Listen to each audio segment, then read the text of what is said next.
নমস্কার বন্ধুরা, আমার আরেকটি ব্লগে আপনাদের সকলকে স্বাগত জানাই। আজ আমার বাড়ির একটি পোষা টিয়া পাখিকে দেখাচ্ছি। ও দেখুন বাটি মুখে নিয়ে বসে আছে। ও অ্যাকচুয়ালি বাটি মুখে নিয়ে বসে আছে মানে ও বাড়ির ভেতরে যেতে চাইছে। যতক্ষণ বাড়ির বাইরে মানুষ থাকবে ও বাড়ির বাইরে থাকবে, আবার বাড়ির ভেতরে চলে যাবে যখন সবাই বাড়ির ভেতরে চলে যাবে। আর ও এটা বোঝাবে কি করে না, বাটি মুখে নিয়ে বসে থাকতে। মোনা, মোনা।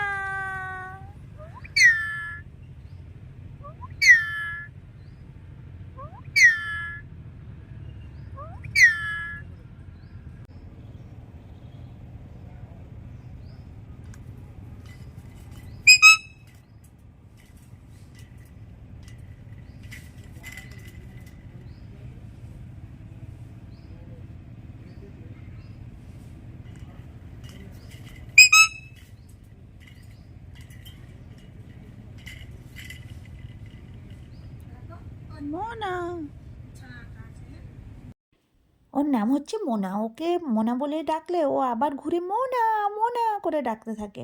আর ওই যে দেখলেন ছটপট করছে, ও ঝটপট কেন করছে না, আমাকে দেখে একটু এক্সাইটেড হয়ে গেছে। ও একটু আদর চাইছে আমার কাছে, একটু ইয়ে করছে, আবদার করছে যে কিছু খাবার দাও আমাকে, এরকম। আমি তখন ওই যে লঙ্কা নিয়ে এসে ওকে দিচ্ছি, ও লঙ্কা খেতে খুব ভালোবাসে।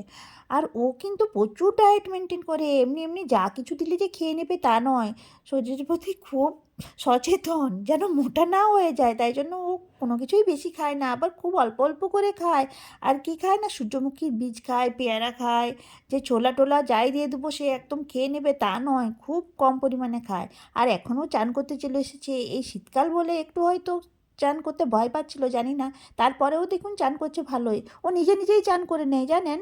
আর ওর চান করার খুব ইচ্ছে হয়, যখন গ্রীষ্মকাল দেখি বাটির মধ্যে জল থাকলে ওই বাটির মধ্যেই ঢুকে বসে থাকে, বোঝাতে চায় যে আমি এবার চান করতে চাইছি।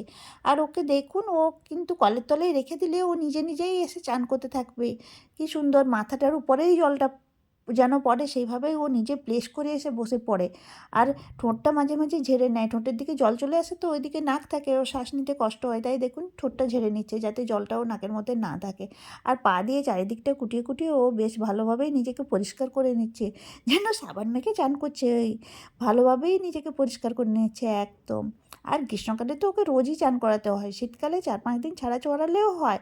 আর না হলেই ও চান করার জন্য ছটপট করতে থাকবে, বাটিতে যা জল দেওয়া হবে তার ভিতরেই ঢুকে ও চান করার চেষ্টা করতে থাকবে। এরকমই ও করতে থাকে। আর ওকে ভাববেন না যে আমরা শুধুমাত্র আটকে রেখেছি বা ইয়ে করছি, আমরা ওকে পোষাভাবে রেখেছি, কিন্তু ওর ডানা টানা কিছুই কাটা নেই।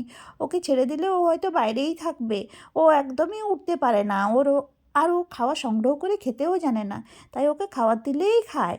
কিন্তু বাইরে রাখলে তো ওই বিড়াল টিড়াল ধরে নিতে পারে, তাই ওকে খাঁচার মধ্যেই রাখা হয় সব সময়।